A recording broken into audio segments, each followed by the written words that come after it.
Hello guys, welcome back to our channel. Less than 48 hours ago, the indigenous people of Biafra were having a meeting in Obibo River State, and the information reaching us was that the security personnel went in there during their meeting, and two or three of the members of indigenous people of Biafra went missing during the interruption, and I think one of them got injured.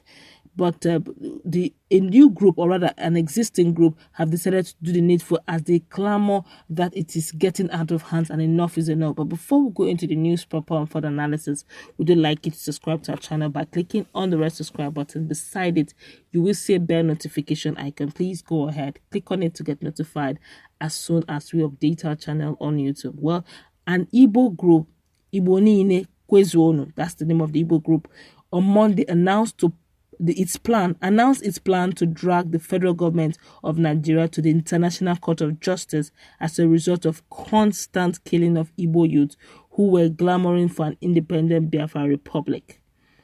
Igbo Niine Kwezuonu stated this in a press release made available in Awka. The document was signed by its national coordinator Nelson Ude and the secretary Philemon Madu.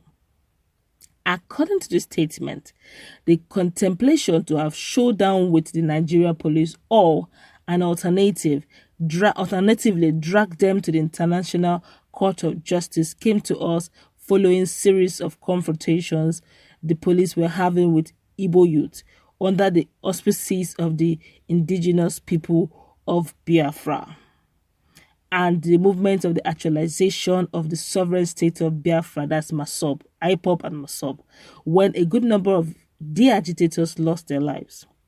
While recalling the recent brawl between IPOB members and some security operatives at Emene Enugu, which occurred on August 23, 2020, leading to deaths of at least 4 persons, including 2 operatives of the DSS, the group stated that one of such painful incidences happened sometime in 2014, when a group of Igbo youth who were members of Masob, that's the movement for the actualization of the sovereign state of Biafra, having their peaceful meeting at Nkutako area of Mboko, a swampy area of Ubaro local government area, Anambra State, were invaded by security operatives and were tear-gassed, manhandled, and some lost their lives after sustaining bullet wounds. The leader of the youth, one Mr. Lotana Charles Moaka, a vibrant youth activist who was a strong advocate of the Igbo emancipation, was declared wanted as a result of the Okpoko incident of 2014. Police sources in Awka could not confirm the allegations for lack of records. The Anambra State Police Public Relations Officer SP Haruna Mohammed was quoted as saying that it won't be out of place for the police to declare an IPOB or a Masob member wanted, as might be the case in the alleged 2014 incident, purportedly involving the so-called Lieutenant Charles Moaka, since Masob and IPOB are proscribed by the federal government and the prescription is still in force. Wow. Now the Nigerians have actually taken to their social media to react to this. Now, they are saying 2 things are involved, but they actually decided to do one out of the 2. They were saying it's either they go and confront the police, the police of the Federal Republic of Nigeria, which is the federal government police, or they would drag them to International Court of Justice for the ongoing, International Court of Justice on what is going on over the killings of Ndigos generally, of course. Now, but let's look at this very critically.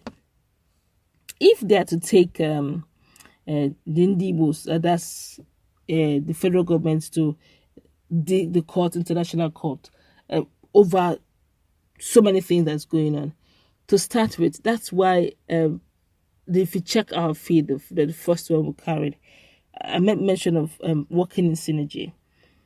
To start with, the indigenous people of Biafra and Masob were hastily proscribed.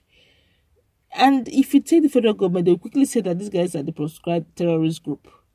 I would have said that if there's any way the government, that's the southeastern governors, that's the leaders, is political elite in southeastern states, and of course the Ohanese Apex Igbo social cultural group would ensure, I don't know how they're going to do it, ensure that the IPOB members and indigenous people of Biafra are deproscribed, as in remove that proscription tag on their group.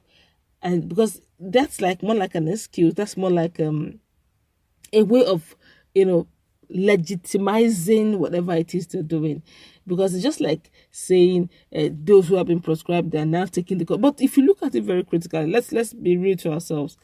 It's not a crime to agitate for one's freedom. It's not. They want to go because they feel they are marginalized. Bring them to the table, discuss, dialogue things with them. Find out why they want to leave. And if they feel that it's irreparable, by all means, see how they can peacefully leave. Easily prescribing them will worsen the case. Already Nigeria is fully tensed. Of course, the likes of Chief Olusegun Obasanjo has been speaking concerning this issue of secession, and is insisting, or rather pleading, that Nigeria should stay as one indivisible country. But the question is, are there modalities and factors that will keep the country in one piece, where everybody will feel safe and secure and feel loved and wanted in that one piece? And that is the challenge. Until that particular equation is solved, it may be difficult to still insist that people should stay when they feel marginalized. Now they're taking this and they're hoping to take Nigeria to International Court of Justice. Well, let's see how it plays out over that matter, because let's say it plays out, because it's a suggestion they're hoping to do that. They've not done that yet. But let's feel the pulse of Nigerians over this matter. This one here is saying Nigerian government is worse than India men, killings of armless Biafrans. God will silence these evildoers. So I say both agitators and non-agitators alike are getting killed. That's true. Delta, Enugu, Abia, Anambra, Ebonyi, Delta, Rivers, even a Biafran female youth couple was arrested illegally at Abuja and was raped. That's serious. That's very serious. This is really, really serious, honestly. But let's leave sentiment aside. What Fulani herdsmen are doing right now, is everybody there even looking out for all this? I don't know. Maytel, I keep saying it is not their breed that is doing that. That these are imported militia coming into the country. But if they can identify them, by all means, what didn't Fulani herdsmen should be? If they say there is not part of them, this was an imported militia, then by all means they should hunt them down so that they'll stop using their name to perpetrate evil. Because in as much as Nigerians cannot differentiate these imported militias coming in and the Fulani herdsmen, they will keep branding the Fulani herdsmen terrorists. But let's be real to ourselves. We've seen them severally proudly hold their ammunition with pride, even though they're rearing cows. Let's be real. If they keep saying that it's not true, it's not true. But allegations and information going around and videos showing on the social media cannot be denied. They themselves can't even deny it. And it's rather sad.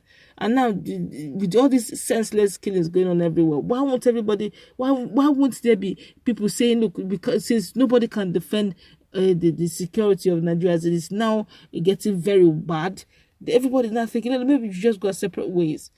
It begins with us. It begins with security first. These guys have been marginalized, and with all this little pickpocketing here, killings here and there, they will definitely want to leave.